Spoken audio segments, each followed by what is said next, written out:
Pour créer du mobilier personnalisé sur Archline, on se rendra toujours sur la fonction KBB qui se trouve dans l'onglet Agencement. Donc on va lancer la fonction, on va cliquer sur Mobilier pour ouvrir le module d'agencement. Donc on partira toujours d'un élément tout à fait standard. Donc la première chose qu'on va faire ici, c'est d'aller sur le premier bouton pour aller déterminer les dimensions générales de notre meuble. Donc on va faire un meuble qui aura une largeur de 1,80 m, une profondeur de 50 cm et une hauteur de 80 cm. Donc on voit que la 3D se met automatiquement à jour.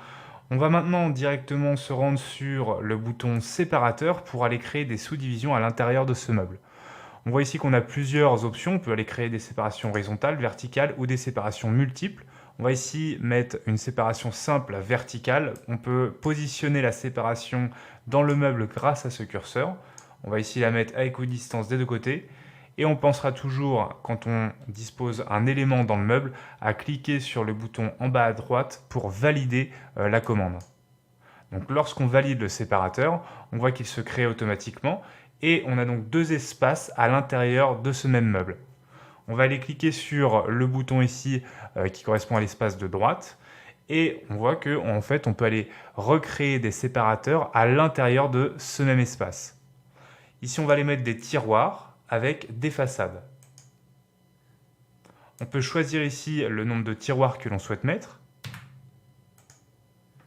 Et on peut aller déterminer le type de façade et le type de poignée que l'on souhaite mettre sur les façades des tiroirs.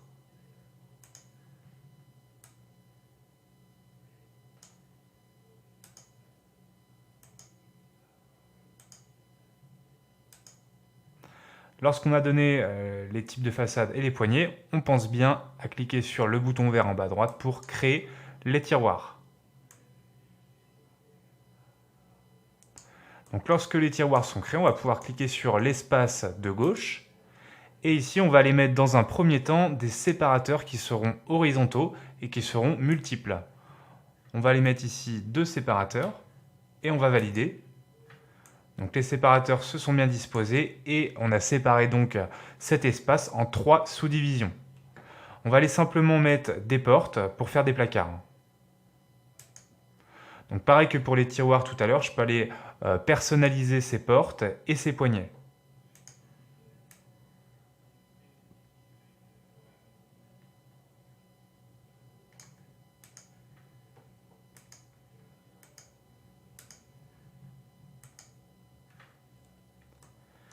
Donc maintenant que j'ai déterminé le type de meuble que je voulais, je peux aller modifier les matériaux du reste du meuble.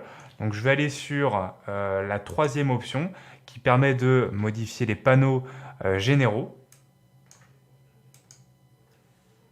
Donc une fois que j'ai fait toutes mes modifications, je vais pouvoir cliquer sur OK pour valider mon meuble. Donc lorsque je clique sur OK, je me retrouve donc avec le meuble qui est sur mon curseur et je peux le placer directement en 3D. Donc ce meuble, pour aller tester si les tiroirs s'ouvrent correctement, je peux aller retourner sur la fonction KBB et je vais aller modifier la représentation en 3D des caissons. Donc on voit bien ici que les tiroirs s'ouvrent correctement et mes séparateurs à l'intérieur des placards ont été correctement disposés.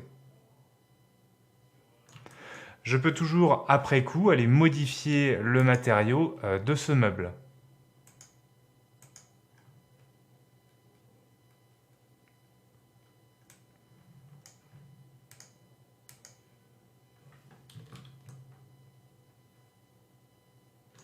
Ce qui sera intéressant ensuite, ce sera d'utiliser les fonctions d'extraction d'informations qui se trouvent donc dans l'onglet Documentation.